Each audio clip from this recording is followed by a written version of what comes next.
The message came on a Tuesday morning. Ah. Every screen on Earth went dark for 3 seconds, and then the face of Warlord Kethvarin appeared. He was tall, covered in gray scales, and his 4 eyes burned with cold fire. His voice was deep and filled with pride. "Humans of Earth," he said, "I am Kethvarin, Supreme Commander of the Draxian Empire. We have conquered 400 worlds. We have never known defeat. In 30 days, we will come for your planet. Prepare yourselves. You will become part of our empire, or you will become dust." The message ended. Across the galaxy, alien species watched and shook their heads. They had seen this before. The Draxians always won. Always. In the command center of the United Earth Defense Council, Admiral Christopher Lane stood before a wall of screens. He was 62 years old, with gray hair and tired eyes that had seen too many battles. Around him sat the most important military leaders on Earth. 300,000 warships, said Lieutenant Laura Bennett. She was young, only 31, but she was the best tactical officer in the fleet. Her fingers moved across her console as she pulled up the data. That is what our long-range sensors show. They are gathering at the edge of the Orion sector. "How many ships do we have?" asked Admiral Lane. 12,000, said Lavra. "And half of them are old patrol vessels." The room went quiet. Everyone understood what those numbers meant. Commander Daniel Harper stood up. He was 45, tall and strong, with a calm face that never showed fear. He had led Earth ships through 3 border conflicts and had never lost a crew member to enemy fire. Admiral Lane had chosen him to lead the defense fleet. "Numbers are not everything," said Daniel. "We need to understand our enemy. We need to find their weakness." "The Draxians do not have weaknesses," said one of the generals. "They have conquered every species they have ever fought." "Every species fights the same way," said Daniel. "They meet the Draxians in open battle. They try to match strength with strength, and they lose." He looked around the room. "We will not fight that way." Admiral Lane nodded slowly. "What do you suggest?" "I suggest we bring in Dr. Megan Shaw," said Daniel. "She has spent her career studying alien species. If anyone can find a crack in the Draxian armor, it is her." 2 days later, Dr. Megan Shaw arrived at the command center. She was small, with short brown hair and glasses that she was always pushing up her nose. She carried a tablet filled with years of research on alien biology and behavior. "The Draxians are predictable," she said as she presented her findings. "They follow the same pattern in every war. First, they send the declaration. Then they wait 30 days. Then they attack with overwhelming force. They expect their enemies to line up and fight. When their enemies lose, they conquer the planet and move on. So they have never faced an enemy who refused to play by their rules," said Lavra. "Exactly," said Megan. "Their entire military structure is built on hierarchy. Orders come from the top and flow down. Individual commanders do not make decisions on their own. If something unexpected happens, they must wait for instructions from above." Daniel smiled for the first time since the war began. "Then we give them the unexpected." Captain Kevin Moore was the next to join the team. He was a ground forces commander, a man who had grown up on the Mars colonies and knew how to fight in harsh conditions. He was tough, quiet, and absolutely loyal to his soldiers. "If they expect us to defend Earth directly, we do the opposite," said Kevin. "We spread out. We use every planet, every moon, every rock in the solar system. We make them chase us." "Guerrilla warfare," said Admiral Lane. "In space." "Yes, sir," said Kevin. "We hit them where they do not expect it. We disappear before they can respond. We make them afraid of the dark." The 30 days passed quickly.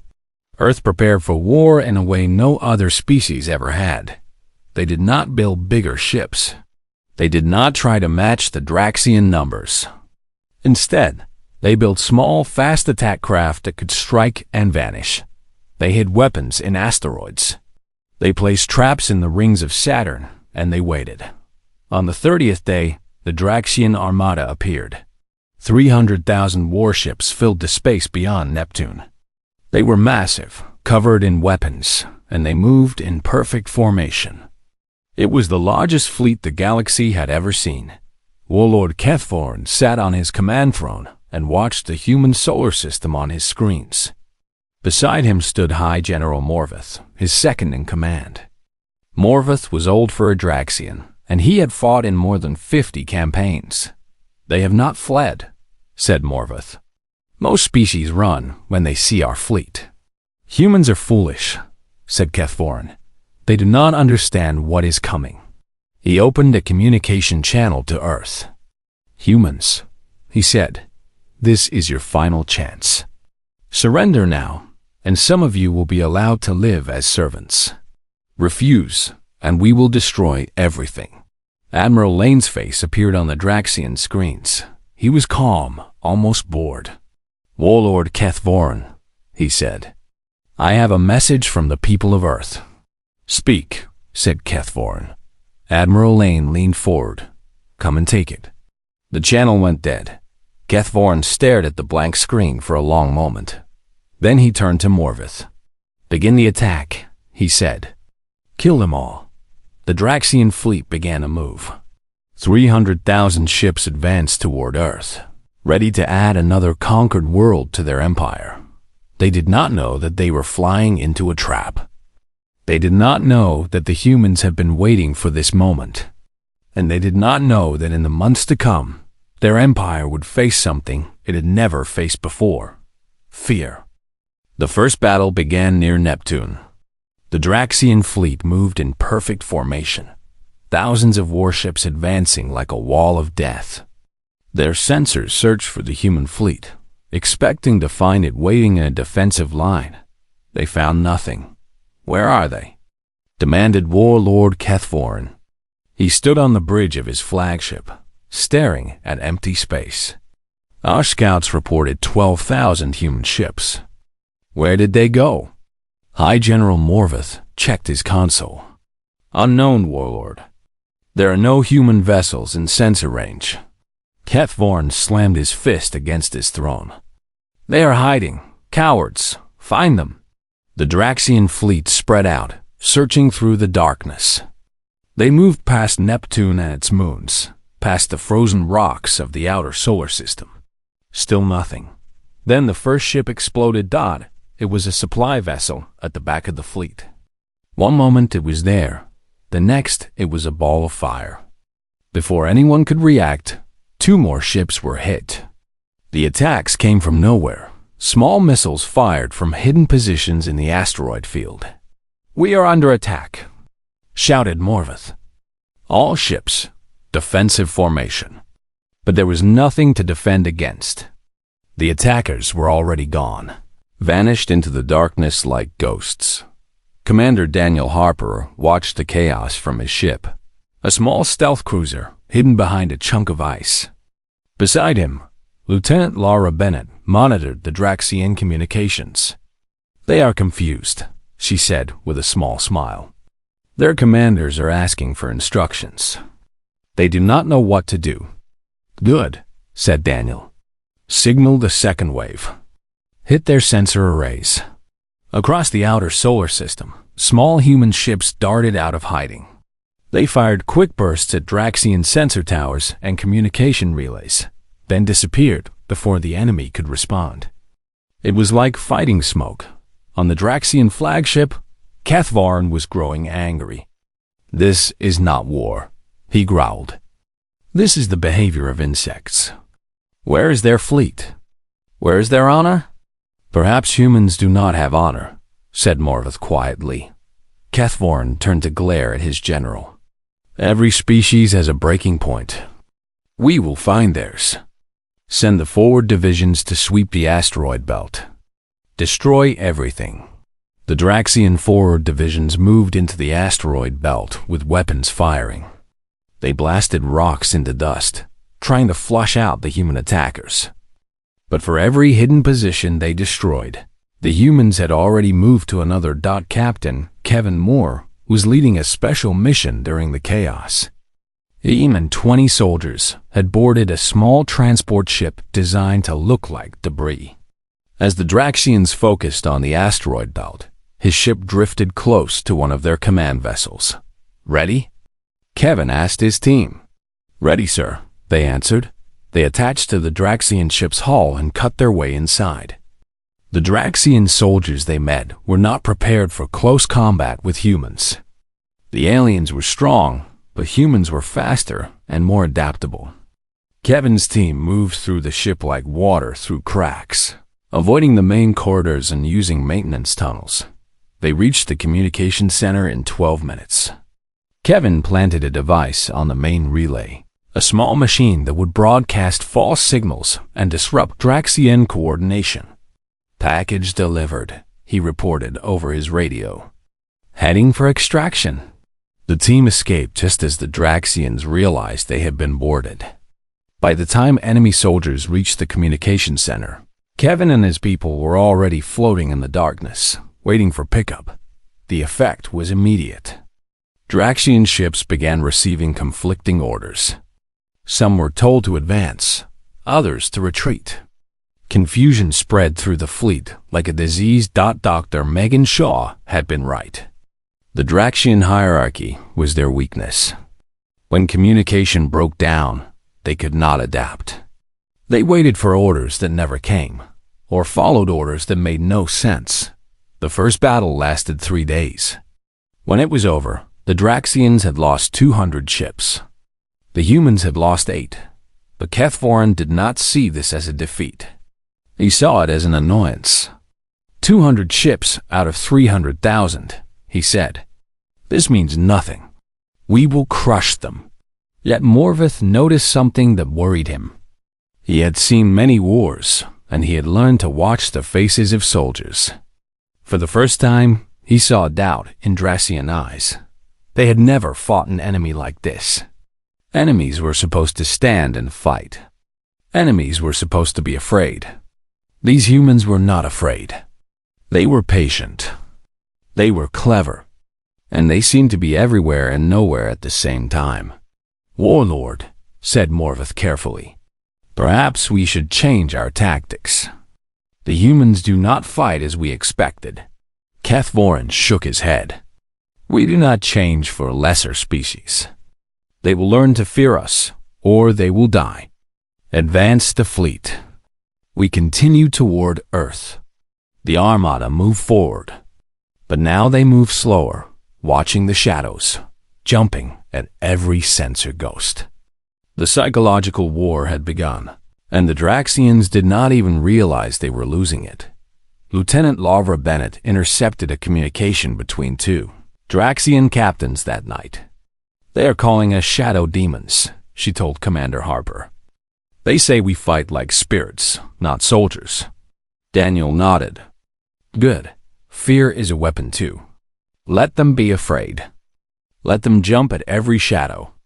By the time they reach Earth, they will be fighting their own minds as much as they are fighting us." Outside, the stars were cold and silent. The Draxian fleet continued its slow advance. And in the darkness, human ships waited, watching, ready to strike again. The war had only just begun. 6 months passed. The war that should have ended in days stretched into something the Draxians had never experienced before. Every day brought new attacks, new losses, new frustrations. The human strategy was simple but effective. They never fought when the Draxians were strong. They only struck when the enemy was weak. Supply lines were their favorite target. Fuel depots exploded in the night. Food transports vanished without a trace. Communication relays went silent one by one. Commander Daniel Harper led his fleet like a ghost army.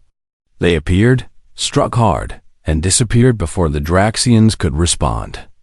The enemy never knew where the next attack would come from. "We have lost another convoy," reported High General Morvith. He stood before Warlord Kethvorin, his voice tired. 50 transport ships destroyed. Our 4 divisions are running low on supplies. Kethvorin's scales had turned a darker gray over the past months. He barely slept. He barely ate. The war consumed him. How is this possible? He demanded. We have 300,000 warships. They have a handful of small vessels. How are they winning? They are not winning, Warlord, said Morvith. They are simply refusing to lose. That answer did not satisfy Kethvorin. He ordered more patrols, more searches, more attacks on every rock and moon that might hide human ships. But the humans were always one step ahead. Dr. Megan Shaw had given the human commanders a key piece of information early in the war. Draxians think in straight lines, she had explained. They expect their enemies to do the same. If you are unpredictable, they cannot process it. Their minds are not built for chaos. So the humans created chaos. They sent fake signals that made phantom fleets appear on Draxian sensors. They broadcast false orders using captured communication codes. They left empty ships drifting in space, rigged to explode when Draxian boarding parties entered them. The Draxian soldiers began to change. They were warriors who had conquered hundreds of worlds, but they had never faced an enemy they could not see. They started jumping at shadows. They reported ghost ships and impossible sightings. Rumors spread through the fleet like fire. They call us the nightmare species now, said Lieutenant Laura Bennett during a briefing. Some Draxian soldiers believe we can become invisible. Others think we can read minds. Let them believe whatever they want, said Daniel. Fear is our greatest weapon. Captain Kevin Moore continued his special operations behind enemy lines. His teams boarded Draxian ships, planted explosives, and vanished before anyone knew they were there. Sometimes, they left messages written in Draxian script on the walls. Simple phrases like, "We are watching," or "You cannot hide." The psychological effect was devastating. Draxian soldiers began to distrust each other. They saw human spies in every shadow. Some ships reported their own crew members as traitors. 3 months into the war, the first Draxian commander suggested retreat. His name was Captain Varth, and he had served in 20 campaigns. He sent a private message to High General Morvith. "This war cannot be won," he wrote. "The humans fight in ways we cannot counter. Every day we grow weaker while they stay strong. We should withdraw and reconsider our approach." Morvith showed the message to Kethvorin. The warlord ordered Captain Vorath executed for cowardice. But the execution did not stop the whispers. More and more Draxian officers began to doubt. They had joined the fleet expecting glory and easy victory. Instead, they found a nightmare that never ended. Commander Harper planned his boldest attack yet. Deep in enemy-controlled space, the Draxians had built their main fuel depot on a small moon. Without that fuel, half their fleet would be stranded. Daniel led the attack himself. 50 small ships slipped through Draxian patrol lines, using routes that should have been impossible. They approached the moon from the dark side, hidden in the shadow of a gas giant. "All teams ready?" Daniel asked. "Ready, Commander," came the replies. They struck at midnight, local time. The depot's defenses were strong, but they were designed to fight a fleet, not ghosts. Daniel's ships came in low and fast, dropping bombs on fuel tanks before the Draxians could react. The explosion lit up the sky like a new sun. Millions of tons of fuel burned in seconds. The shockwave destroyed the depot and every ship within 10,000 kilometers. Daniel's fleet escaped with only 3 ships lost. When Kethvorin received the news, he destroyed everything in his command room. Screens, consoles, furniture, all of it smashed to pieces. Morvith watched in silence. He had never seen the warlord lose control before. "Find them," Kethvorin screamed. Find the human fleet and destroy it. I do not care how many ships we lose. End this war. But Morvith knew the truth. They could not find an enemy that did not want to be found. They could not destroy ships that vanished like smoke. And they could not win a war against an enemy who refused to play by their rules. That night, Morvith stood alone on the observation deck of the flagship. He looked out at the stars and felt something he had not felt in 50 years of war. Fear that the humans were not just fighting them. They were breaking them.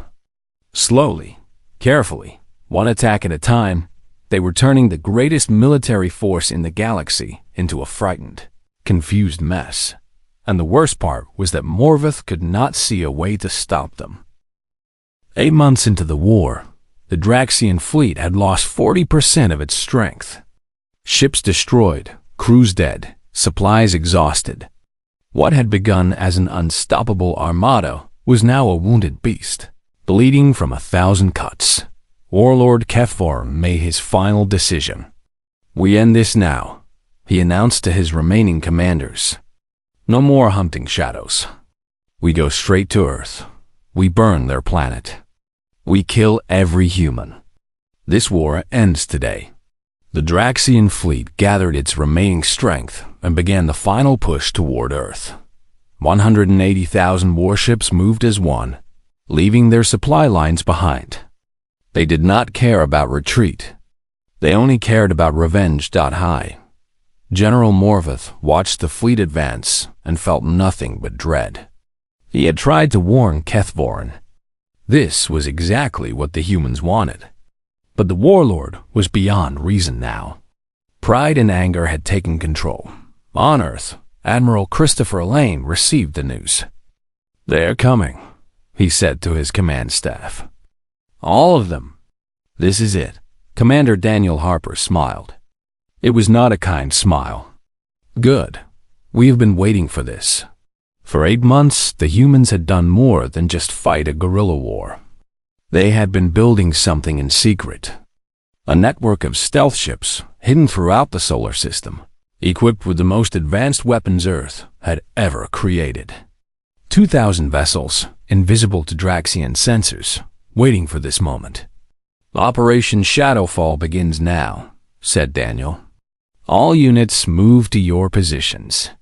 The Draxian fleet entered the inner solar system expecting one final desperate defense. Instead, they found the human fleet waiting for them near Mars. 12,000 ships arranged in a defensive formation. Kethvorin laughed when he saw them. 12,000 against 180,000. "They have gone mad." "Warlord," said Morvith carefully, "this feels wrong. The humans have never fought us directly. Why would they start now?" "Because they have no choice," said Kethvorin. "Their tricks have failed. Now they must fight like warriors. And they will die like all the others." He gave the order to attack. The Draxian fleet surged forward, weapons charging, ready to end the war in one glorious battle. The humans did not retreat. They held their position, waiting. Lieutenant Laura Bennett watched the enemy approach on her screens. "They are in range," she reported. "Not yet," said Daniel. "Wait for it." The Draxians came closer. 50,000 kilometers. 40,000. 30,000. "Now," said Daniel. Every human ship fired at once. But they were not aiming at the Draxian fleet. They were aiming at space itself. Thousands of missiles streaked past the enemy, detonating in a massive ring around the Draxian armada. The explosions released a special compound that Dr. Megan Shaw had developed. It was not a weapon. It was a signal flare, visible only to human sensors. And in that moment, 2,000 stealth ships revealed themselves. They appeared everywhere. Behind the Draxian fleet. Below it. Above it. On every side. The Draxians were surrounded by enemies they had never seen coming. "What is this?" Kethvorin shouted. "Where did they come from?" Before anyone could answer, the stealth ships opened fire. They targeted command vessels, communication hubs, and flagship engines. The Draxian fleet, packed tightly together for their final assault, became a killing ground. Captain Kevin Moore led the ground assault on the Draxian ships that had already landed on Mars. His soldiers fought through the red dust, reclaiming human colonies building by building. The Draxians on the ground were confused, receiving no orders from a fleet in chaos above them. "Push forward," Kevin shouted to his troops.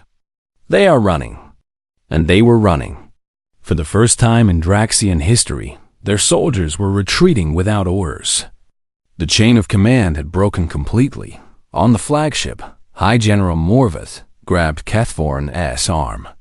"Warlord, we must retreat. The battle is lost." Kethvorin stared at the destruction around him. Ships burning, crews dying, his perfect fleet torn apart by an enemy he had called weak and primitive. "Impossible," he whispered. "We are the Draxian Empire. We do not lose." "We have lost," said Morvath. "If we stay, we die. All of us." For a long moment, Kethvorin said nothing. Then, with a voice that sounded old and broken, he gave the order. "All ships, retreat. Jump to hyperspace. Retreat." The Draxian fleet began to flee. Ships that could still move broke formation and ran for the edge of the solar system. The humans pursued them, destroying stragglers, capturing damaged vessels. Commander Harper watched the retreat on his screens. "Do not let them regroup," he ordered. "Chase them to the edge of the system. Make sure they never forget this day." The battle lasted 6 hours. When it was over, the Draxian invasion force was gone. Destroyed, captured, or fled. Not a single enemy ship remained in human space. Lieutenant Bennett checked her sensors one final time. "The solar system is clear," she reported. "They are gone." Daniel leaned back in his chair and closed his eyes. 8 months of war. Thousands of lives lost. But humanity had survived. Admiral Lane's voice came over the communication channel. "Well done, Commander. Well done, all of you. Today, humanity proved that we will not be conquered. Today, we showed the galaxy what humans are made of." Outside, the stars were quiet once more. The war was over, but the story was not finished yet. 1 year after the war ended, a strange question spread through the galaxy. What had happened to the Draxian Empire? The Galactic Assembly sent scouts to Draxian space. They found abandoned ships floating empty in the void. They found space stations with the lights still on but no one inside. They found military bases where meals sat cold on tables. As if everyone had simply stood up and walked away. The Draxian Empire, which had conquered 400 worlds, had vanished without a trace. Dr. Megan Shaw led a human expedition to the Draxian homeworld. She had to see it for herself. The woman who had studied alien species her entire life needed to understand how an entire civilization could simply disappear. Their ship landed in the capital city. The streets were empty. Buildings stood silent. There were no bodies, no signs of battle, no evidence of disease or disaster. The Draxians had just left. "This makes no sense," said one of the expedition members. "Where did they go?" Megan walked through the empty streets, searching for answers. She found them in the Hall of Records, the great library where the Draxians kept their history. The records told a terrible story. When the surviving ships had returned from the human war, they brought back tales of the nightmare species. They described an enemy that could not be seen, could not be predicted, could not be defeated. They spoke of shadow demons and ghost ships and battles that made no sense. At first, the stories were dismissed as the excuses of failed commanders. But more ships returned, and they all told the same story. The humans had broken the unbreakable fleet. The humans had made the mighty Draxian Empire run away in fear. The news spread through Draxian society like poison. This was a civilization built entirely on conquest and military glory. Every Draxian child was raised to believe they were the greatest warriors in the galaxy. Every Draxian soldier knew that their empire had never lost a war dot until now. The psychological damage was beyond repair. The Draxians could not accept what had happened. They could not process a reality where they had been defeated by a species they had called weak and primitive. Their entire sense of identity collapsed. First came the arguments. Different factions blamed each other for the defeat. Then came the violence. Civil war broke out across Draxian space as groups fought over who was responsible for the shame. Then came the despair. Millions of Draxians simply gave up, unable to face a future where their glory meant nothing. And finally came the exodus. The surviving Draxians made a collective decision. They would leave. They would abandon their worlds, their stations, their entire civilization. They would fly into the unknown reaches of the galaxy and start over somewhere far, far away from the humans and the memory of their defeat. Dr. Shaw found the final message in the Hall of Records. It was addressed to whoever might find it. "We were the conquerors," the message read. "We were the masters of the galaxy. And then we met the humans. They did not fight as warriors.